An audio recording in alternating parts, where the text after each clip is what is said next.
think the world is full of problems and our lives will never be the same.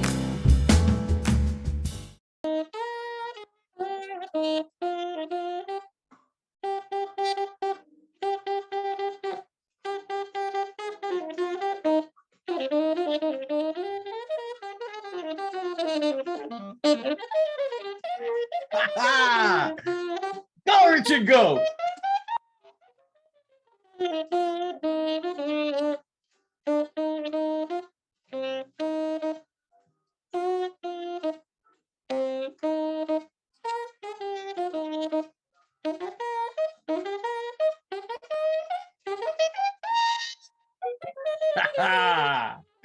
Yes.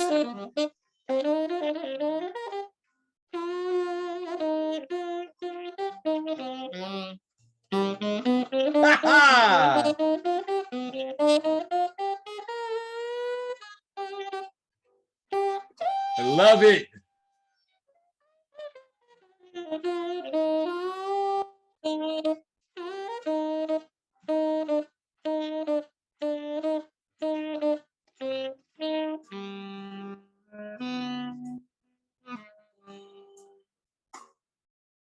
Hey, everybody. You know, this is not how I was going to start the show, but that I had to start recording. This was too good. Richard, thank you for that gift, my brother. Thank you for that gift, brother. Oh, man. I mean, I saw you come in and I went, okay, let me tap it. I'm going to, we'll talk for a few minutes. I saw you playing. I'm like, yo, I started listening. I'm like, no, I need to tape this. How are you, my brother? At the moment, I'm excellent. I'm okay. I'm fine. I'm great. I'm enjoying. I'm in a good space. That's wonderful. I'm good, man. I am great. I am wonderful. Now, I've been wanting to do this for you. Oh, man. I am so like on top right now. I am. I'm on top. Beautiful. I keep looking that way because I have a screen that way. I am so on top right now, man. You just and you just blessed me with the melodic sounds from the soul, and that's what I felt. Okay, and from one soul to another. Thank you, man. Everybody, this is a very, very good friend. We're family, basically. I spent more time in his garage than I can never remember. Richard Howell, you guys, Richard Howell. Oh, man. Oh, man. Yes, definitely. So that was wonderful. And I know that everyone knows Richard is a musician. He's a very, very well accomplished, and I'm going to say some things. He's a very well accomplished musician. Okay, I have the deepest respect for his musical abilities. He walks in the path of the great ones. That was Joe Henderson. Okay, Maurice White said, "I have the greatest belief in his talents." I mean, yo, man, and there's more. It goes on. It goes on. But I'm telling you, I am so impressed, and I don't even know what the word is. Not really impressed. It's like when your big brother does something that's huge, and you look at it and you go like, "Wow, man!" I'm at awe. You become proud. Proud. There you go. Now that's the word. Yeah. I'm extremely proud. I'm extremely proud to have you in my life and to call you as my friend. Yes, sir. You've been busy, man. You've been really busy. So let's get down to a little bit of basics. Okay. Where were you born and what year were you born, my brother? I was born in Cleveland, Ohio, and that was a long, long time ago. I love it. He said, "You ain't getting me to date myself. That ain't happening. That ain't happening." It was a while ago. Okay? It was a while ago, brother. It was a while ago. But you know what? I didn't know you were born in Cleveland. I met you, of course, in Pomona, and that's wonderful, man. And do you get back to Cleveland a lot? Have you been back there? Not as often as I would like to. I still have family there. All right. So forth. Yes. All right. Yeah. So that's you're still family there. So now, man, listen. Another thing that everybody's asking me, and something that I didn't know, I didn't have an answer to. Who were your music teachers? Who are the people that taught you in the beginning, the very beginning? Who are the people that you gleaned? Why did you choose? This is a big question. Why did you choose jazz? And who were the teachers that you gleaned from? Well, it's interesting that it's a great question. because I seem to pick up from whoever wants to share some music with me. But I would think in the beginning, the most influential person of playing music was my father, who you met, you know. Yes. And we also considered this the so-called jazz music. So that's kind of what my father didn't call it jazz. No, most of the musicians didn't call it jazz, because we always called it Black American or Black classical music, or the music that was shaped and formed from the ex-slaves. From the ex-slaves, yes, absolutely. Yes. And I'm glad you mentioned that. And really, honestly, my dad played jazz in the house, but I learned jazz and to appreciate jazz, and I learned to play a little jazz from your father and from watching you. And I remember this is going to be rounded with a lot of stories, guys. I remember when I was playing in a band, and Richard had a wonderful band. They were called Justice, I believe. And he was in Justice, yes. And he was in a band, and we were the younger team looking up at them going, man, we got to get like them. They had a horn line that was like amazing, right? And we would sit in the garage, or try to get the syncopations down, right? And I would watch you guys. I learned that in your garage, man, watching you and from your father, man. I'm telling you, my appreciation for jazz, loving, well, the music that, like, again, they didn't call it jazz. It wasn't called jazz. No. It was just music. Let's, you know, I remember Mr. Howell said, let's play, grab your horn. He specifically called it black music. Yes. It wasn't like, this is black music, you know, as he would say, there is, how do you put it? There's black music and there's some other things. I get you. Okay, I was wondering what, yes. Now, honestly, like you said, this is black music. This right here is black music, hands down. There's other things that had other influences, and that's for another show. But they had other, well, unless you want to get into it, but they had other influences that created something different. I listen to everything. Oh yeah, I listen to everything. You know, you're a musician. Right there in Pomona. I was listening to Yes, Fragile, from Boone's Farm to you name it. I was listening to it. I was in it. I was immersed in it. Yeah. And that's one of the things that I did learn from you, to appreciate music. And I think the way I got it was I appreciate the music. I don't associate with the people or their race or what. I listen to music and I love music. And so you learn a lot. I mean, I remember listening to Beethoven and Bach, and I love classical music. You know, Beethoven, Bach, and I love it. People used to look at me like, what is wrong with this guy? Anyway, man, so listen, talk to me, if you will, a little bit about your development, your time, how you became immersed in the music that you're immersed in. And what about high school? Who was your high school musical teacher? Well, that was Donald Root was his name. Mr. Root. Mr. Root. May he rest in peace. I gave him such a hard time. Me too. Me too. I gave him such a hard time. Yes, I did too. Yeah, and he tried to teach us and discipline. Most of his energy was about discipline, because he wanted us to learn the music. But you know, I already had a passion for the music. You know, I at some point I kind of felt I was past what he was trying to show us. Yes, that's kind of what you were. Yeah, you were. You know, my parents would put the music on every day. I listened to Count Basie and Duke Ellington and all those kind of cats every single day, even when I didn't want to. Because that's what that was. It was a prerequisite. You know, my father put on Count Basie and put that stuff, and you know how he did it. He blasted it. Yes, he blasted it. Everybody on the street heard that music. Everybody heard that music. You hit the block and you go like, yeah, Mr. Howell's up. Yep, exactly. And he took no shaming. He just turned that music up, put it, you know, and he had the equipment to do it. So he would just do that. It would just be so loud. And I was like, okay. And my mother would just go in the kitchen, drink a cup of coffee, and call it a day. I love your parents. I mean, if you guys don't know, I love his parents. And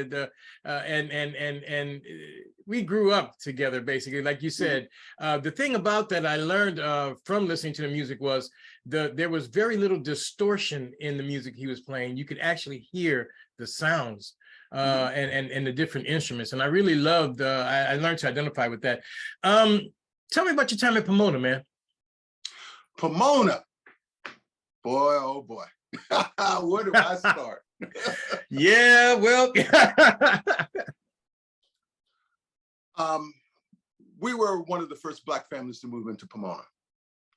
Yes, you were. So what we saw was white flight. We saw the changeover of Valwood Estates, which turned into Sintown. Yes. With the white flight, I remember that the trash folks, the refuge folks would come by less than they did before, which meant that the neighborhood started to get dirty. I remember there was bus service throughout the entire community, which stopped completely.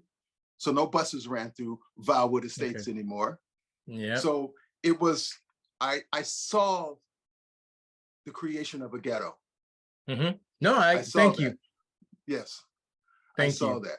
And I bonded with everybody in the community, especially on Belinda. I knew most of the people on Belinda.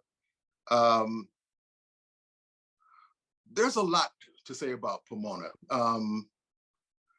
I remember walking down the street late at night with the helicopters lighting the whole street up.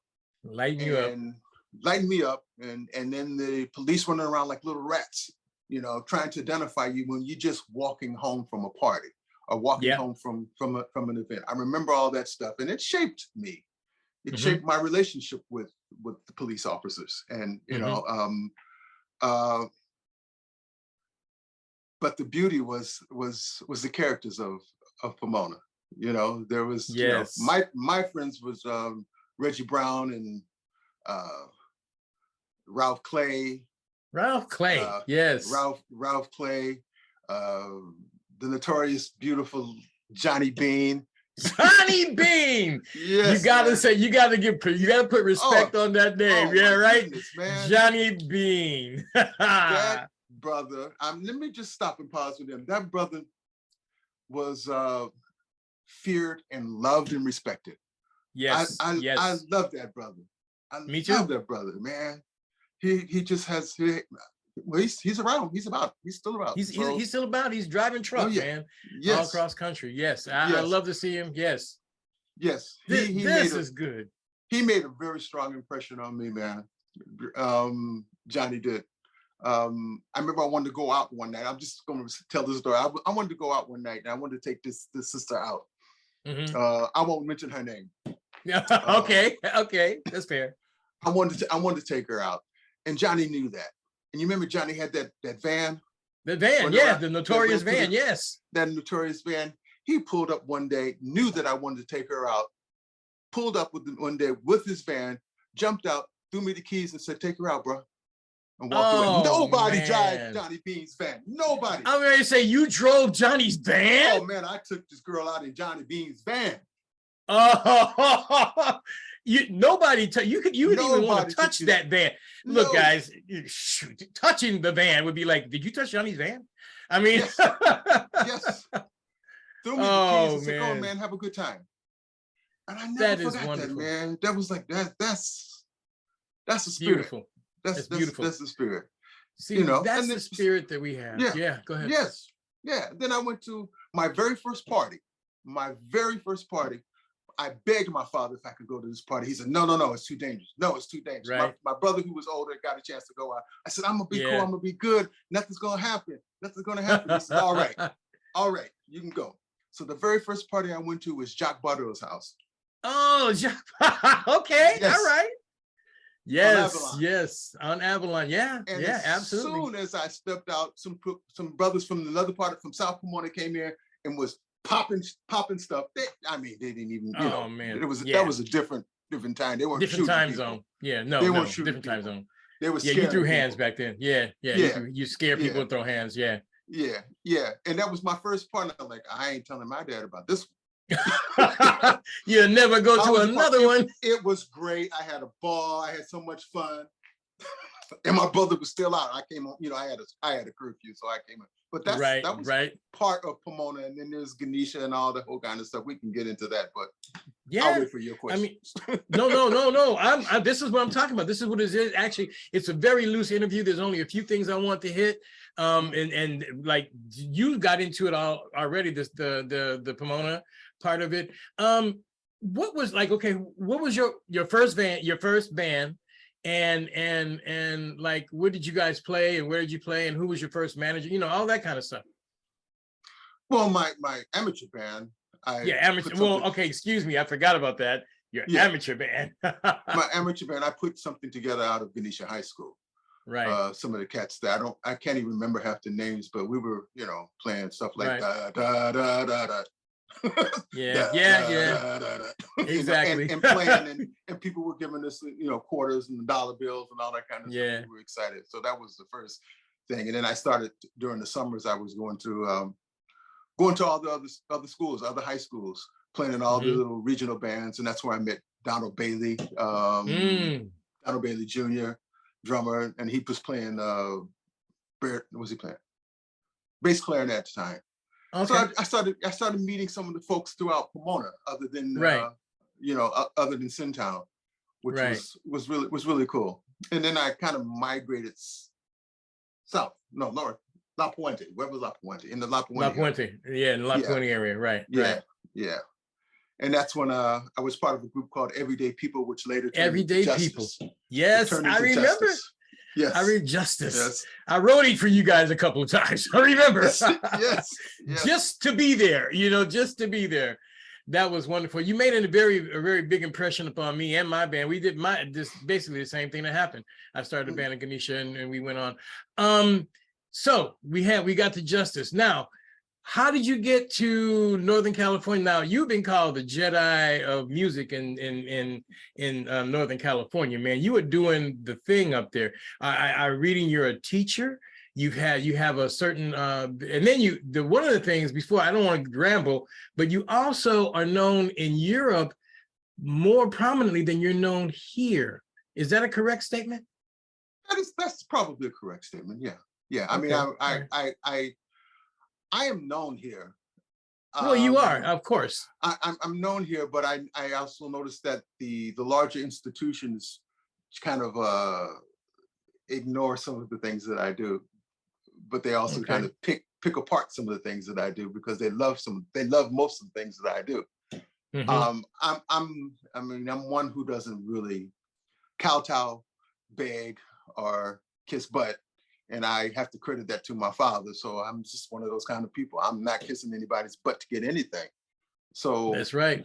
It's just kind of stayed with me for the rest of my life. I don't do that, so, I'm You're not asking proud people brother. That's it. Yes. Absolutely. So, unapologetically. See, that's the whole thing. Unapologetically proud. And that's what people don't, A lot of people don't understand that. Yeah. So, I spent some time in Europe. I went to Europe and it was like, man, they love me here. They enjoy what I do here. They don't ask me to kowtow. They want to be a part of what I do. And so I started spending more time in Europe. That's kind of basically what that is. But, things are shaping up and are different here. Things are happening here. So tell me about Northern California, man. Talk to me about what you do in there. You've played in so many venues there that I am going to get to one day. Okay, I will be in Northern California. I will get to one of your venues. But talk to me about what you're doing in Northern California, man. I've been reading a lot of really positive things there. Well, of late, for the past almost 20 years, I do an after school program called the Oaktown Jazz Workshop. So I go over to Oakland, and I move the music forward for the youth. Explain what that means. Explain what that means. Move it forward. I'm trying to keep the so-called jazz music alive. That's kind of what I'm doing. I talk about the history of the music. We teach them how do I say it? have a combo. We have our Okay. combos, like a combo class, but it's not. Right. It's like it's a different concept. The Oaktown. What we do is we treat the students as if they are professional musicians. Oh, So yes. yeah, so they come in. We ask them to call a tune, and we start playing a tune, and then we kind of critique and show them how they could run through the improvise through it, and lead it, count it all those kind of things of being a professional musician. So it's not like a band class. It's like, right. you know, we got hip cats that can seriously play. We got teachers that seriously play with the students. So it's like, you know, it's like, hey, dude, call a tune. Someone call a tune. We play it. We learn it. You know, and here, when you finish, you know, this is a different way for you to outline the score. This is a different way we do it. Call another tune. And we do that for a couple hours every after school. And so it just really excites the kids because they're not feeling like they're being, you got to learn this scale, you got to do this thing, you got to do this thing. We're playing. We're coming to play. You know? I love that, man. Now that's a concept. Yes. Yes. And we've been doing it. And it's the oldest after school program in the Bay Area. Man, that's wonderful. Now that's wonderful. We should I want to, maybe we can we'll look at doing something with that later. I want because that is what I'm talking about. It you know, like one of the things I hated about band class was playing scales. You know, it's necessary to play scales. Yeah, do that on your own. Yeah, you do that at home in your room, you know. Yes. But that part is wonderful, man. So so you're doing that. You're bringing up the young kids, which is something that's really wonderful. Now, I'm gonna get there. Where did Guardian of the Groove come from? I dig that name, Guardian of the Groove. That's like a state, Guardian of the Groove. Talk to me about that, man. Well, it's basically guarding. I'm protecting the history. The groove is the history. The name actually came from a dear friend of mine named, his name, may he rest in peace, is Samba Sak from Senegal. It was a drum, Samba Sak. That's an interesting name, but that's it. Okay. Sak is a family name. S-O-C-K. And Masamba, or Samba, was a percussionist, and I met him in Berlin, Germany, and he became my connection to Africa. He used to play with there's a vocalist named Youssou N'Dour. Are you familiar with Youssou N'Dour? Yes. Okay. Yes. So he was around that brother. He was older. Youssou was a youngster. So he knew youngster, and he was playing in a group called the Guardian of the Groove. And so when he shared that with me, I said, man, I love that. I'm holding on to that. And he said, oh, yes, my brother. Absolutely. That's yours. Yeah, this is Africa. Man. This is Africa. That's where that came from. So now you've been to the continent. Yes.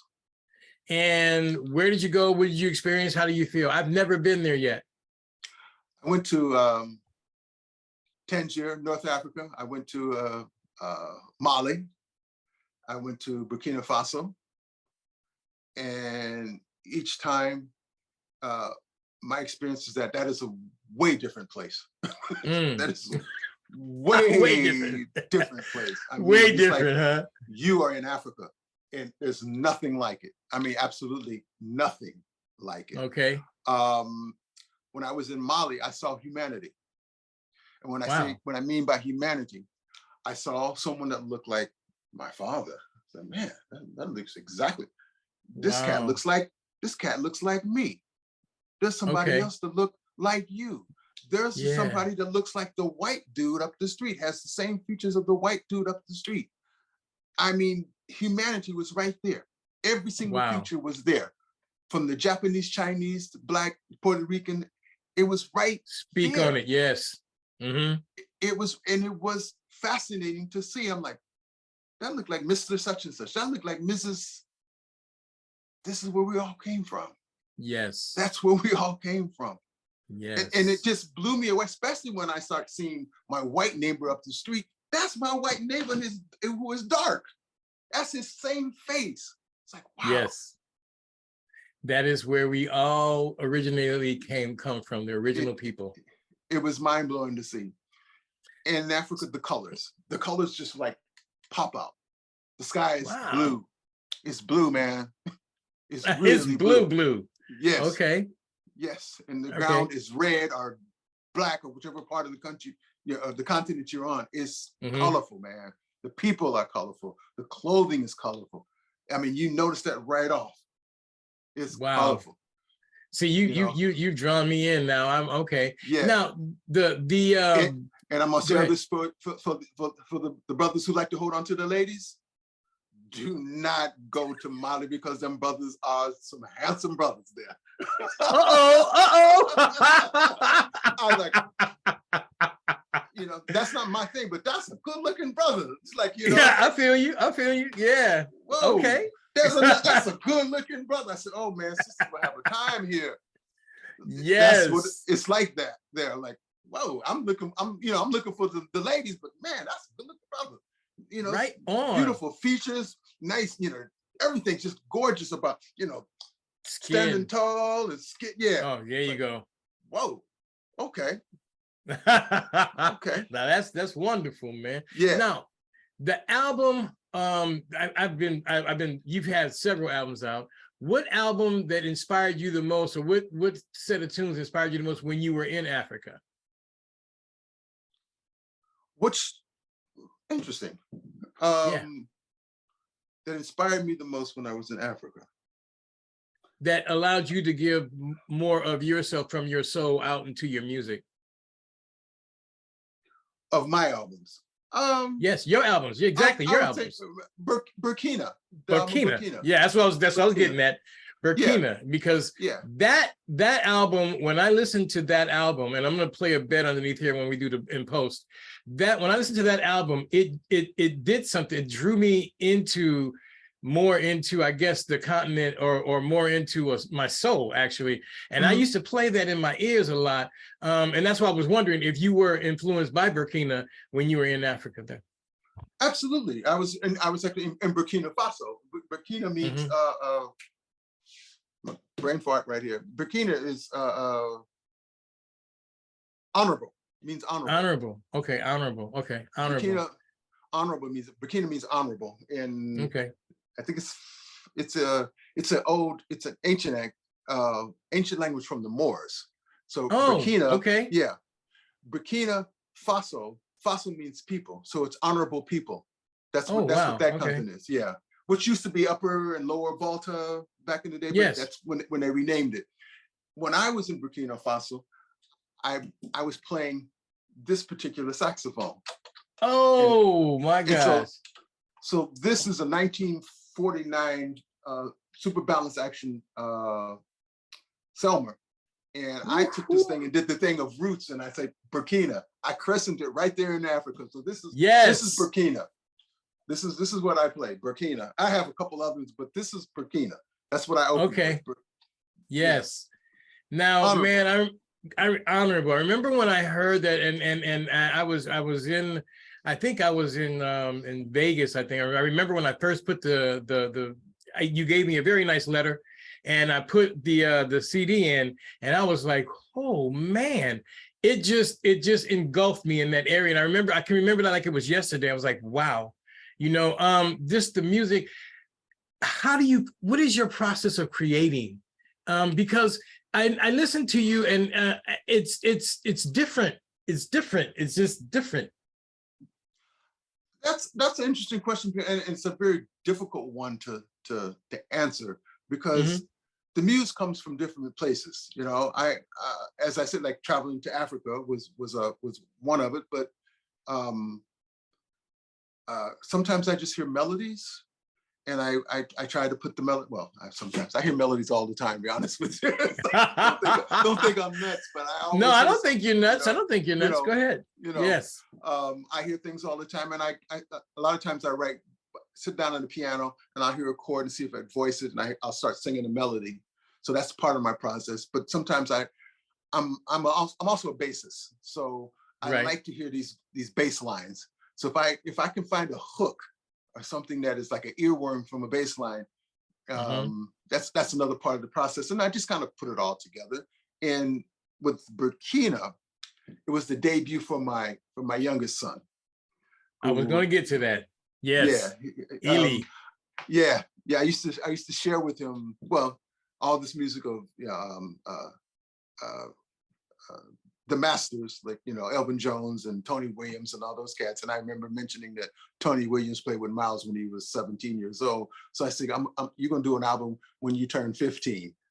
So because he was on it all the time. So yes, we'll get to him, but that's kind of that was another inspiration. And we are, because that's another thing. That's another thing I want to talk to you about too, because I could not, when I read that he was the percussionist in that, I was like, hold up. And I started listening to the percussions. I'm like, well, whoa, man, whoa, wait, deep, really deep and rhythm. Oh man, it blew my mind. Well, and then honestly, you always blow my mind when I listen to your music and the different ones, different sounds that you have. If you have not gotten that album, if you have not listened to that album, please, go out and find it. It's on Amazon. Go look for it. I'll drop some links. This is something that you're gonna thank me for later. You're gonna thank me for later. I'm telling you. Eddie Harris would say, go borrow it, go steal it. Just listen to my music. I don't care how you get it. Just go listen to it. Just get it. Listen to it. Because it is going to heal you. It's going to make you feel better. That's what it does. Now, see, that's what it does. Now we're getting to something that, and I'm going to tell you my favorite tune that there's so many that I love, but the one that touched my heart is bridge music. Explain to me about bridge music. It touched my heart, man. I'm serious. I was on Facebook. Listen, y'all. Listen, you got to hear this. And I did not know what I did not know is the range of vocals that you have. That impressed. I was like, whoa, that's Richard. I was like, okay. Explain to me about that. Well,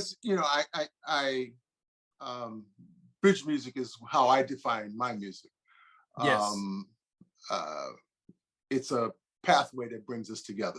That's how I see it. We are separated, and you need some kind of bridge to pull us all together. So that's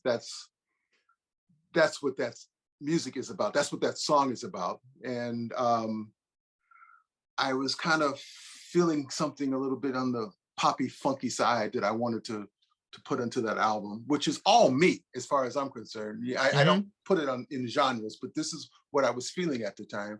And I like this kind of, who's the cat that I like? There's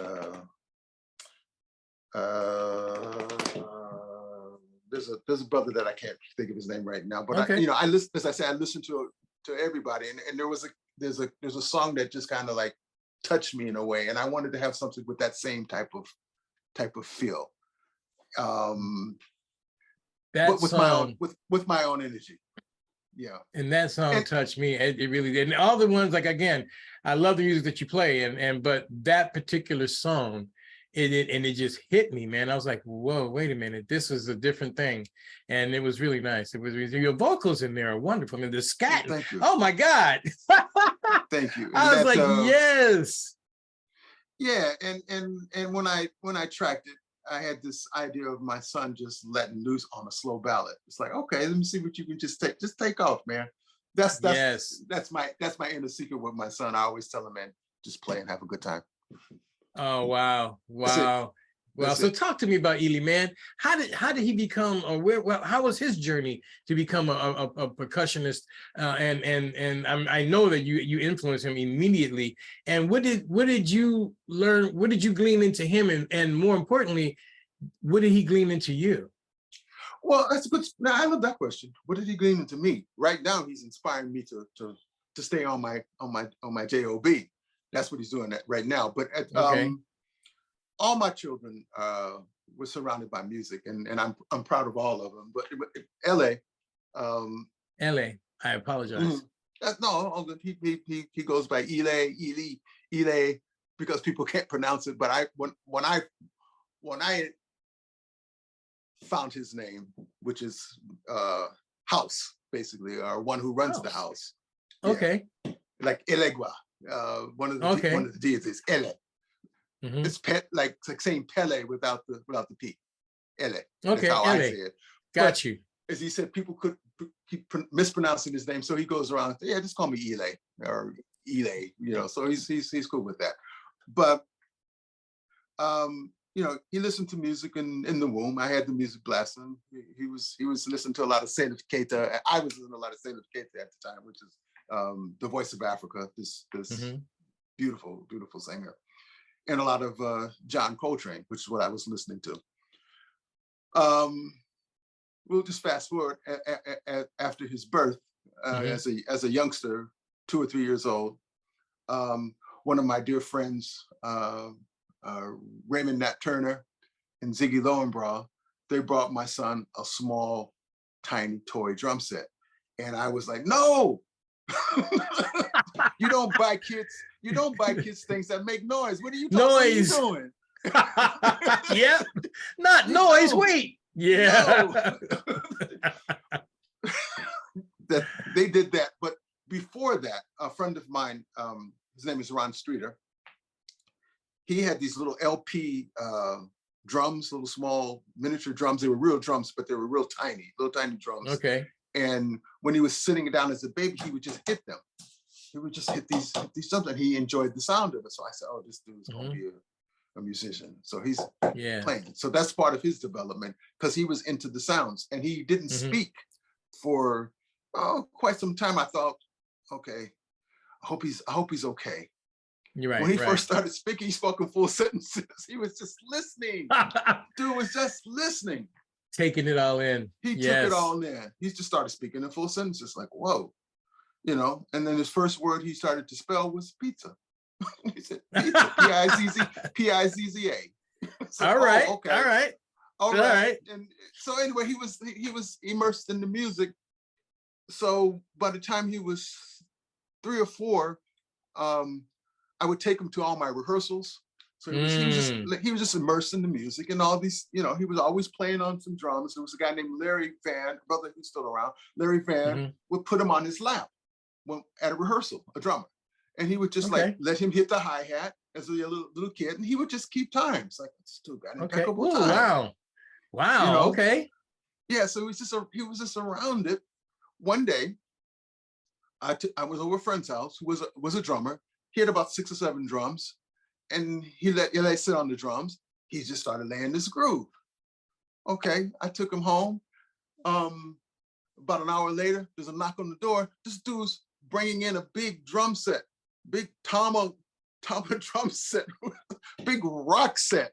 Bringing it to my house. I said, what are you doing? He said, man, your son, man, he keeps time, man. He needs a good drum. He doesn't need a toy drum. I said, no, man, no.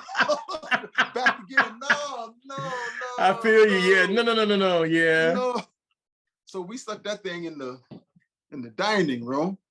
Okay. And 5:30 or 6 o'clock every morning, he was on it. Every single morning. Every single morning. Okay, now that's what I'm talking about. Okay. That was it, and I'm like, I'm not gonna say nothing. I'm just gonna go with it.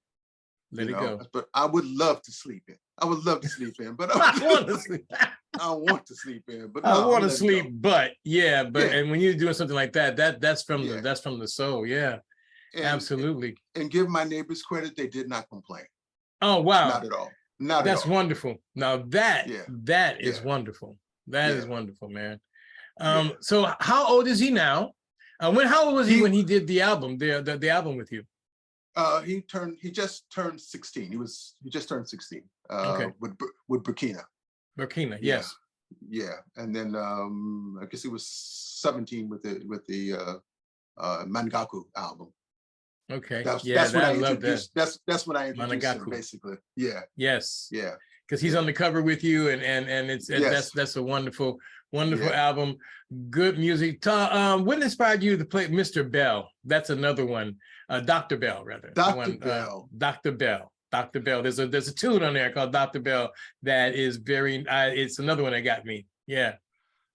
Dr. Bell. If it wasn't for Dr. Bell, I would not have had an opportunity to go to Cal Poly. I went to Cal Poly Pomona. When I wanted to go to college, he came to my house and talked to my father. And my father said, I can't afford it. He can't go to school. And Dr. Bell said, oh, he's going to school.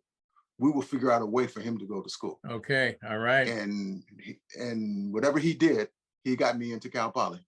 And I've always remembered that. And I'm always grateful to him. I wish I had done the right things when I was in Cal Poly, but there's another story behind that too.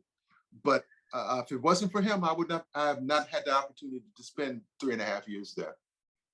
So wow, that's wonderful. Yeah. And that was the love of that area too, man. That was the love in that area. So those are, if you were in that zone, the people like Dr. Bell that believed and understood education, and and the importance of education, and at least getting us in the environment, you know. And that's a good part. But that tune, I was wondering, because that's another, it's really interesting how, you know, when I saw it, I said, Dr. Bell, I know Dr. Wait, is that the Dr. Bell that I know? You know, that I knew, you know, and then I was like, oh, wow. Yeah, it is. That's really great. Okay. So now we're doing, you doing Dr. Bell. What, out of all the music you've played, what is your favorite tune to play or to experience? I can't say what was my favorite tune. I have a liking to play the tune Burkina. I love playing that song. I like where it sits on the saxophone. My favorite tune, I'm not so sure. I mean, I listen to a lot of Train. I like Impressions is one of my favorite tunes to play. Impressions. I don't particularly like to play a lot of tunes with a lot of changes. It's not. I'm like the guardian of the groove. I like grooves. I'm a closet funkster. You know. Oh wow. Okay. All right. But I'm not into smooth jazz, so it's a different thing. But it's a whole different thing. I really love grooves. I love grooves. There's a type of music that you play now, and I'm having a blank, but is where you guys like almost like improvisational. But you call it, I can't think of the name of what you call it, but you guys get together. You said that you had it one time, you said, you were going to play somewhere. It may have been Yoshi. You said, oh, then they asked you, what you going to play? And you went, we going to show up and we going to play. Yeah. Okay. Explain. Talk to me. Yeah. Talk about that. Spontaneous creativity is what I do. Okay. Spontaneous creativity. That's what it is now. And it's that you said during that time, you guys didn't have a set, like, you know, when you play, you got to play a set, it's going to be so long, you play so many records, so many tunes, and then you got, you know, there's a structure to it. But you said that, hey, we're just going to show up and play. And show up, play. How does that feel, man? Just to show up and play. Well, here's it. It's based on our history. It's always based on our history. Okay. When we were abducted, brought to the New World, we didn't speak the language. We didn't know what to do, but we had an instinct to survive. So we had to improvise. We had to be creative right there on the spot. Somebody's whipping your ass, you got to figure out a way to stop it. Yes.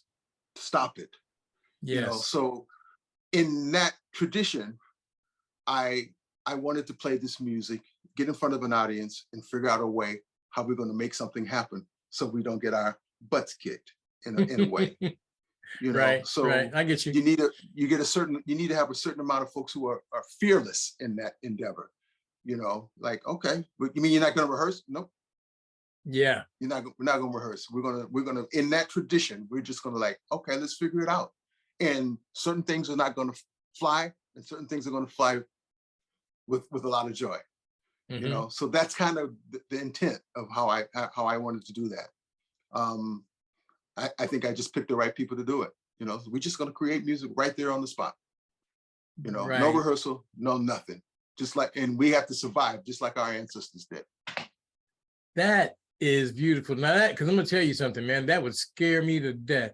I mean, to have to play a gig and not know, no rehearsal, you know how much we used to rehearse, no rehearsal, no nothing. Like, we're just gonna show up and play. You'd be like, oh no. But it scares a lot of people. But I heard everything I've heard from it, it's just joyful. It's wonderful. It's just it's a different zone. And I love that. I love that zone. You're creating your own type of zone. So what kind of music do you listen to? You say you listen to everything. Interesting. So do I. My playlist of late. Yeah. That's a new term. Your playlist. yeah, the playlist. That's a new term. I'm immersing myself in the Isley Brothers. I love The the Isley Brothers. Okay, all right. Old and new. Okay, all right, all right, I all right. I got a couple of CDs where I just listen to the old stuff and some of the modern stuff, and I just love that. Ronald Isley is one of my favorite vocalists. Period. Oh, okay, all right. Ronald Isley's great. He is good. Yeah. That brother. I mean, I love them all. Stevie, all the cats, but Ronald touched me the most. I just love the way he phrases. I try to phrase my saxophone like Ronald Isley. Oh wow. Okay. He's a bad dude, man. he's a bad dude. No, so I immerse interesting. myself, yeah, in Ronald Isley right now. Again, I'm back to it because I get away from it. But like even the older stuff, like this old heart of mine, all the old stuff, and shake it up, baby. All of that, man. I'm listening to that, just blasting it. And then so you're on the verge of and all of that. Oh yeah, you're on the verge of creating something a whole different. You are the guardian of the groove, a whole different, because that type of groove I've been noticing when I'm listening to certain things and certain other music. A lot of that influence seems to be coming back.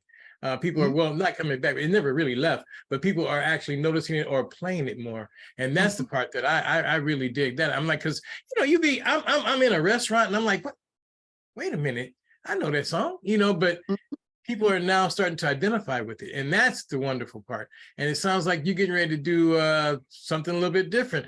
You have any type of what is it? What is your latest that you can speak about? Because I know some things you can't speak about because you're a professional. But what is your latest adventures that you're into? I just completed an album. Oh, that's what I want to get to. You heard it first here, guys. No, go ahead. I just completed an album that is not mastered yet. So I'm gonna have to master it.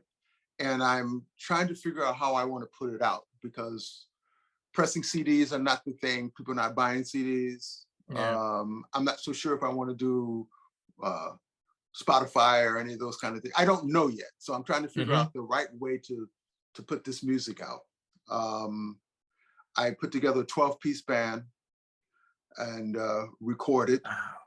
I'm extremely happy with it. There's about 2 or 3 Grammy Award winners on that that came and performed with me. Oh, all right. You heard it first. One brother has 12 and there's a sister that has 2. So, I'm looking for mine. I'm looking for mine. So, You and it's going to happen. It's going to happen because I know I listened. I listened to a lot of things. I listened to NPR, and there was a show on that was on NPR, and they said, if you have any musicians that is under the radar that you think you want us to listen to, that we haven't played, because I sent them in some things for them to play, and I gave them your name, and I know they're going to contact you. Hopefully, they contact you, because that's something that the world deserves. You need a broader audience, man. The world deserves to hear you. I'm telling you, no, not just because you're my friend. Because I mean, there are people that I would not say that to, but it's the music, it's the soul, it's the feeling. When I listen to your music, if I'm down, if I'm really down, if I'm really, in the funk, right? I'll listen to something and it brings me up. It brings me like, okay, all right, you can do this. You can do this. John. And that's honest. That's my wife will tell you. That's until I moved here with my daughter on the East Coast. I have headphones now. I have these little, but before then it was always like crank. I was like your dad, crank. They'd be like, oh boy, here he goes again. Yeah. Well, it is, for me, the music has a purpose. It has that purpose. It has the purpose of uplifting.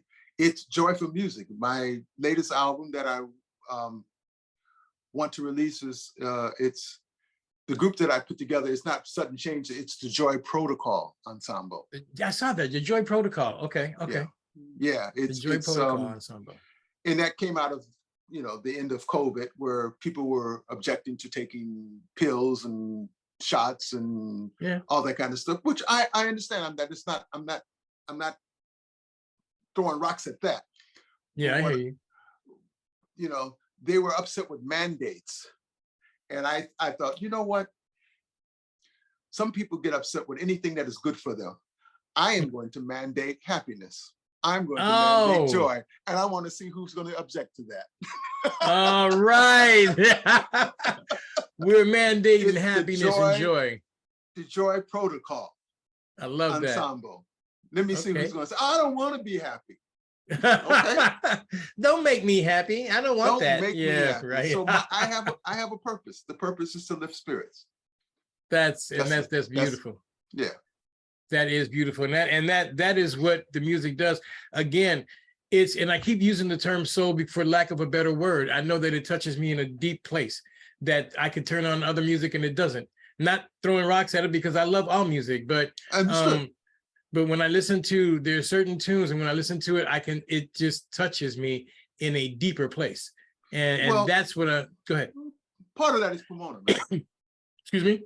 Part of that is Pomona. It's coming from home. Yes. It's coming from home. I am, and I'm, this is not about me, but we're doing a project, and we're going to start, I'm doing a documentary, and I'm going to be starting to shoot sometimes, hopefully. And again, I have never done this before in my life, but there's something that's just actually mandating that I do this. And it's called the Sintown Project. And I'm interviewing people that were there, and you were one of them, because I'm going to probably use part of this. But the people who were there and what it meant to them. What did Pomona mean to you? That's a question that I want to ask. What did Pomona mean to you? Like like you said, it's part of the Pomona it's the experience, I guess, or the feeling and that is true. Now that I think about it, when I hear the music, it does bring me back to walking down Belinda, walking to the street, walking to the garage, going to rehearsal. Yeah. What does Pomona mean to me? I have to admit that I'm delinquent and not returning as much as I would like to. Me too. But it means the world to me. The experiences that I had in Pomona, there's brothers and sisters that are unlike anybody I've ever met in my life, came right out of Pomona. One of the things that we mentioned earlier, like my father blasting the music, and people, I part of my successes of past, I lived in influential neighborhoods. And I would play my music loud, and people say, "Hey, turn that music down, man. I mean, could you like, I get texts or, turn that music down." I'm like, you know what? I lived in Pomona, and my father would blast music, and people go, "Mr. Howell, who is that?" Yes. I can remember driving in the car and heard something pull over, go inside, like you said, go in the garage. "Mr. Howell, who's that?" And he would be sitting there, he'd be sitting there smiling, sitting there smiling, "Come on in, like, let me educate you." Yes. And that is just vast difference. That's a vast difference. It is. Because people understood that the music was important. You could walk down, you can walk in Pomona, you could walk down Sintown and you could hear music.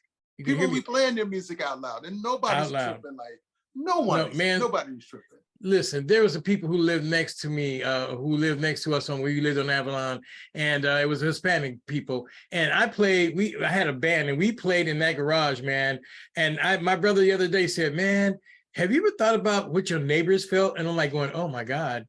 But never said a word. I mean, it'd be 2 or 3 o'clock in the morning, because we believed in rehearsing all the time. At that time, you want to be Battle of the Bands, you want to play at African Palace, or you want to play at Gazario's or something. You rehearsed, and I rehearsed till 2, 3 o'clock in the morning. Sometime we'd be playing. I'd be in there trying to play, different scales or getting it together. The man never said a word. Nobody ever came over and said, "Can you turn that down?" The only thing that ever happened was my sister stuck a sock in my horn one day when I was in the room, and it was 2 o'clock in the morning. She walked out the room, she opened up the door, she stuck the sock in, closed the door, and went back to bed. But that was it. That was it. My next door neighbor, since you speak, it was a Hispanic family, the Gazpachos. I remember there something Gazpachos, and they were listening to their music loud, and I learned about Vicente Fernandez. And all these Mexican crooners, right there in Pomona, that because my neighbors played it. And I wanted to know, who is this guy? And the guy told me, "This is Vicente Fernandez." And later on, I got to meet his son, Alejandro. So it's wow. Okay. Traveling in Mexico. I met Vicente Fernandez's son and his Alejandro, and 3 of my friends played with him. And that was just part of my upbringing, you know, of knowing all these guys. I played saxophone with this guy named Juan Gabriel, who's, you know, right there it is. That's the reaction. You say Juan Gabriel, to go, who's Juan Gabriel? Juan Gabriel is the most famous Mexican composer on the planet. Wow. You don't speak the language, you don't know. You know, exactly. I mean, anywhere they speak Spanish, Juan Gabriel, he's passed, but he was one of the most famous composers on planet Earth. Juan Gabriel. Wow. And I got a chance to play with and perform and play with him in Acapulco, Mexico, and a few other spots.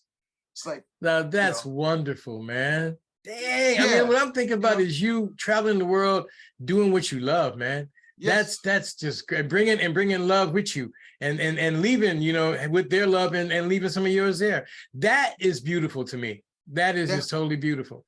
As I find out, that is the answer. Love is the answer to any question that you have. Okay. Yes.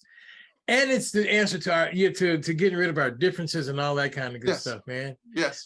You know, I mean, this is where like you said, love is the answer. Okay. And if you dig deep down enough inside, no one's going to tell you, I don't want to be happy. You know, I don't want you to love me, you know, and there's something that a comedian in Vegas used to say something, and I forget his name, but he goes, and I love you, and there's not a thing you can do about it. You know? Absolutely. Like, absolutely. You know? And I am not blind to the ignorance and the stupidity and the hatred. Yes. I'm not at all. Not at all. Not at all. It's there, but we don't, there's something I talked to another guy, I think it was, I forgot one of my friends I talked to yesterday, and I said, you know, the thing, it was Leland, and the thing that I said was, listen, we had a lot of different things adversities that was in front of us, but we never used that as an excuse, right? We use that, I use that as a propellant, like, okay, so you put this in front of me, watch me get over that. Okay, well, I'll get around it. Absolutely. Around it through, you know, whatever you have to do, I'm getting to there. That's where I want to be. You can put whatever you want up there, you know, I'm going to get there. And that's what Pomona did for me, you know, and that's the wonderful part about living in an area like that, and having people like you and your father, your parents, basically your whole family there, because I love all your family, you know, and having them all, man, absolutely. I mean, you guys were like family to me. I spent more time in your garage with your family a lot of times, because that's all we did was play, you know, summertime. You get up in the morning, do your chores, grab your horn, walk down to Mr. Howell's house, you know? And then you're there all day and there was no phones or beepers and everything, but you had to have your tail back home before the lights came on. So, you know, you street lights come on, before the street lights, you look at the street lights, I gotta go, you know? You get to walking back home. That was summer for us. And that was something that I will never forget. It's something that I really love. So, you know, tell me, so the future, what does the future look like for you, man? What are you thinking about? What are you looking for in the future? Besides the new album that I can't wait. And that's something that we should look at too, is how to come up with some type of platform to distribute music. That's just something that's in my brain, but go ahead. I have an interesting twist on the future. What's important to me is that I take care of my health and my well-being. That's number one. I try my utmost to stay in the present. The future is going to take care of itself. I have no control over it. I have absolutely no control. I have desires, things that I want to do, but it seems to dictate its own terms. You know, I try to stay present. I try to stay right here today. This right now is joyful for me. This is beautiful being here with you, man. It's gorgeous being here with you. It is. And that's kind of where I am. So, you know, in the near future, I have a couple of recording sessions to complete. I'm hoping at some point this year that I'm going to go back to Europe and do some lecturing.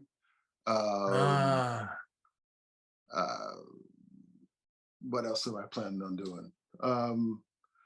Hopefully at the beginning of the year, I can grab both my sons, my eldest and my youngest, and take a trip to Egypt, because I've never been to Egypt. I've never been to Africa. I want to see if I can, you know, scrape up enough money so that I'm not a wealthy man, but I hustle, man. And I put myself in position and I manifest. That's kind of how things are. There's a manifestation, you know. Manifestation. It's like I put a goal in January. I want to be in Egypt. I don't know how I'm going to get there, but I'll figure out a way to make some money to get to Egypt, and hopefully my sons will have enough money to buy tickets. And if they don't, I'm hoping to have enough money to pay for theirs. So maybe they pay for the housing, but I want to go to Egypt with my two sons. Okay. Yeah. Now that's a worthy goal. And I have to push back a little bit, man.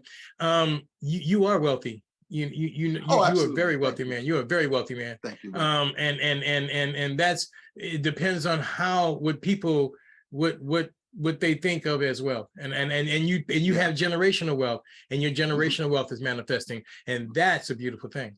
Okay, that's a beautiful thing, and that's something but that's something that I'm learning. You know, because I live with my daughter in Connecticut, and she has a beautiful home, and I live in the walkout basement. But everybody's like, "Well, you live with your daughter." Well, I'm wealthy. You know, I have grandkids, and I get to experience with them. I never even knew my grandfather. I mean, I knew of him. Right. Yeah. But that's something that being a Black person, and I install into them, I'm like basically like Mr. Howell used to be to us. I'll be talking to him like, let me talk to you for a second. No. Let me talk to you. Yeah, I hear that, but I don't hear that. You know, here's what I want to talk to you about. And I try to, and I don't try. I hate that word try. And what I do is install into them a little bit at a time, because you can't give everything. You know, you can't, it blows their mind. Right. You give them a little bit at a time. You see a little end and you give it to them. You're an extremely wealthy man, and I see you as that. And manifesting is something that I'm getting into, and that will happen for you, because energy is what I'm learning too. And that's something that this is about you. But the energy you give out is the energy you will receive. And you give good energy out, and good energy will definitely come back with you. Definitely. So is there anything you would like to say to the audience, man? Is there anything, before, in the future? Yes, I need you have an open schedule. Anytime you want to call me and say, John, I want to drop this. Okay. John will stop what he's doing, and we'll do exactly what we're doing right now. We'll drop it. Okay. So I would love to do this. This has been a treat for me to go a little bit down memory lane. There's a whole lot more that I could go. So I would love to just call you up and do this again. I would love to. Yes, that's what I'm talking about. Yes. I want to do this. It's something because it's something that I'm learning, that it helps people, and we can get out some of the things that we feel inside. There's like, you guys, this has been what, an hour, and I'm telling you, we hadn't even scratched the surface. We're not even kicking dust right now. That's true. We could sit here for 3, 4, 5 hours, and so maybe we should look at a series. Maybe we should look at doing something like that. But I am for some reason, there's something that's making me, and people don't understand it, but it's like giving birth. It's not something that I'm choosing to do, but the documentary I am choosing to do, but the documentary, the Sintown Project, is something that it's pushing me, and it's making me. It's a calling. Okay. Yes, I received that. You're hearing it. You have to do this. This is what the universe is telling you. The powers that be that is telling you. Yes, the universe. Exactly. This is what I do. This needs to be done. Exactly. So what I would love for those who are on the podcast and to spread the word, to go to my website. Yes. Your website. Listen to the music. Listen to the music. You don't even have to purchase it if you don't want to purchase it. If you cannot afford it right now, I will send you. Buy it. Send it. Listen to it. That's all. Buy it. Absolutely. Abundance is necessary. Buy it. Yes, buy it. Okay. That's the only thing I gotta tell you. Okay, you're gonna listen to it. What's your website? Give your website. I'm gonna have it in the notes too. But what's your website, Richard? It's Richard Howell and suddenchanges.com. Richard Howell and Sudden Changes. Sudden Changes, all one word, suddenchanges.com. Sudden changes is what we live by, because things change all the time. I never thought of it that way. I have read that. I mean, I never thought of it that way. Sudden changes is what we live by. That is so true. By all the time. That is so true. And listen, as a musician, sometimes you have to play through the changes, and they come to you quick. So, exactly. These all this, all this, there's a word for that. I'm not pulling it out right now, but yeah. But see, that's exactly what we're talking about. And listen, guys, I'm honestly, but it doesn't break the bank. It doesn't break the bank. Buy the music. You're going to love it. You're going to be able to play it. I mean, you're going to listen to it and you're going to love it. And you get to support someone that you know, and you get to support somebody that actually, that the music, it means more to him. I know him as, I know many musicians. I played gospel. I played a lot of different things. This brother right here, the music means to him. It's his soul. This is, and when you hear his music, you are hearing part of his soul. And correct me if I'm wrong, but you are hearing Absolutely. part of his soul.